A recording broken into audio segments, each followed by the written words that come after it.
Jumpa. Bismillahirrahmanirrahim. Assalamualaikum warahmatullahi wabarakatuh. Alhamdulillahilladzi wa kafa. Wassalatu wassalamu ala rasulillahil mustafa wa ala alihi wa ashabihi wa man wafa. Asyhadu an la ilaha illallah wahdahu la syarika lah wa asyhadu anna Muhammadan abduhu wa rasuluh la nabiyya ba'da amma ba'd. Kita bersyukur kepada Allah Subhanahu wa taala dengan mengucapkan alhamdulillahirabbil alamin.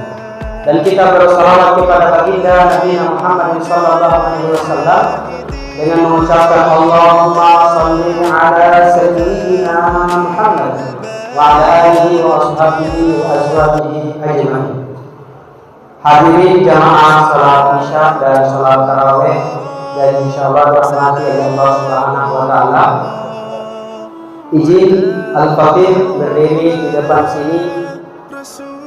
Pada prinsipnya adalah wa'amilus shalihat wa tawassaw bil haq wa tawassaw bis sabr. Kita sama-sama saling share. Kalau orang Serang bilang take in give kebaikan, saya berikan kebaikan, Bapak Ibu juga berikan kebaikan buat saya. Nah, karena pada malam hari ini masih dalam nuansa nuzul Quran, sehingga saya ingin membawa sebuah tema, yaitu Al-Quran sebagai problem solving kehidupan manusia. Namun sebelum sampai di sana, salah satu alasan Allah Subhanahu wa taala memuliakan bulan suci Ramadan ini karena disematkan dengan Al-Quran. Otomatis dari sini kita bisa menjadikan Al-Quran sebagai problem solving kita. Dan Al-Quran diturunkan pada malam Lailatul Qadar. Itulah sebabnya mengapa malam Lailatul Qadar itu lebih mulia daripada malam-malam yang lainnya. Bahkan khairu min alfi syahr, lebih mulia daripada 1000 bulan. Nah, bayangkan kalau Al-Quran kita jadikan sebagai problem solving, atau kalau bahasa ibu-ibu, resep kehidupan.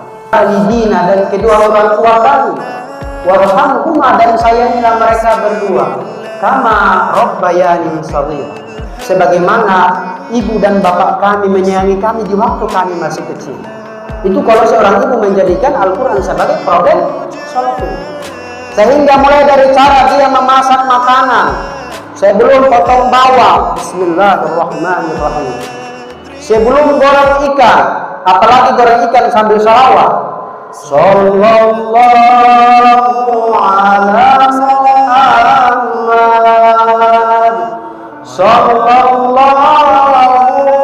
alaihi wasallam, sallallahu ala Muhammad,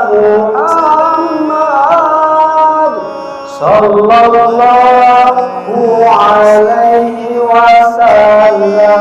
Makanan yang ada sholawatnya, anak-anak pasti makan, suami pasti makan. Anak-anak kalau makan makanan yang ada sholawatnya, apalagi yang buat ibunya, mamanya, insya Allah nasihat dia sing bakalan keras kepala. Dia belajar mudah masuk. Kenapa? Ibunya menjadikan Al-Quran sebagai problem solving. Cara dalam mendidik anak, minimal kalau kita ikuti pola Quran, ada pola demokratis, ada pola anarkis, dan ada pola apatis. Maka insya Allah dari setiap langkah kaki dia menuju tempat pekerjaannya, ada di sini yang ngojek, ada yang kerja di pelabuhan, insya Allah setiap langkah kakinya akan menjadi ibadah di sisi Allah Subhanahu wa taala. Karena dia menjadikan Al-Quran sebagai problem solving. Karena pada prinsipnya ibadah itu kan terbagi menjadi dua. Ada namanya ibadah secara mahdhah dan ada ibadah secara ghairu mahdhah. Maka setiap aktivitas kita ketika kita niatkan untuk mendapatkan ridho dan cinta Allah Subhanahu wa taala, maka setiap bensin yang kita keluarkan, tetesan-tetesan bensin itu akan menjadi saksi di hadapan Allah bahwa kita pernah bekerja mencari nafkah untuk keluarga kita. Ketika seorang pemimpin, seorang ketua, direktur perusahaan misalkan menjadikan Al-Quran sebagai problem solving, maka insya Allah pemimpin tersebut akan mampu mendatangkan negeri ini menjadi negeri yang baldatun thayyibatun rabbun ghafur. Walaupun demikian Bapak Ibu sekalian, ada beberapa tipologi orang memahami Al-Quran. Ada al-fahmu al-ammah, orang memahami Al-Quran secara umum, bisa baca, bisa tilawah, tidak dengan pendekatan tafsir, tidak dengan pendekatan balaghah bahasa Arab, tidak dengan pendekatan bayan, ma'ani dan selanjutnya. Ini orang yang kemudian memahami Al-Quran dengan cara yang umum. Dan cara yang kedua adalah orang memahami Al-Quran dengan al-fahmu al-ulum. Dia tidak sekedar bisa membaca, tapi dia membaca Al-Quran dengan pendekatan tafsir. Dia lihat asbabun nuzul ayat ini kenapa sampai diturunkan, alasan sebab apa ayat ini diturunkan. Kemudian bagaimana pendekatan fi'il amr, fi'il madhi, fi'il mudhari dan selanjutnya.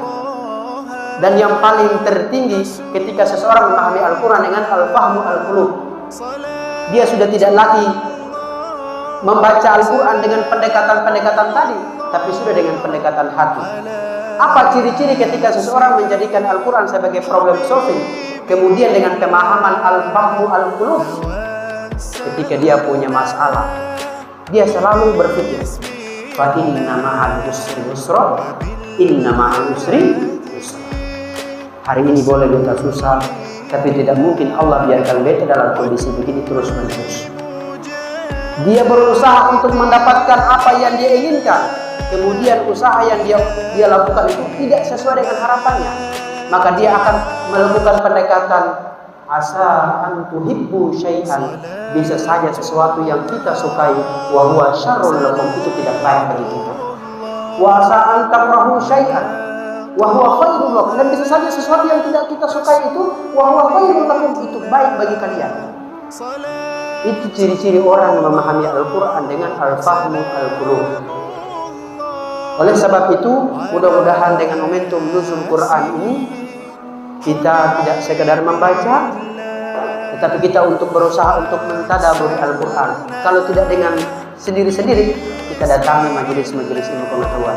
Dengan seperti itu, setiap Ramadan, pemahaman kita akan berpindah dari al-fahmu al-ammah, pemahaman yang umum, kemudian berpindah juga dengan al-fahmu al-ulum, pendekatan ilmu pengetahuan, dan bisa berpindah ke tahap yang paling tertinggi adalah al-fahmu al-qulub, memahami Al-Quran dengan hati. Mudah-mudahan bermanfaat bagi kita semua pengetahuan. Tapi saya belajar sebagai generasi Maluku, Kota Ambon, ya, ini kita harus betul-betul tampil sehingga adik-adik kita, generasi-generasi kita juga bisa mengambil contoh yang baik. Kurang lebihnya saya mohon maaf. Assalamualaikum warahmatullahi wabarakatuh.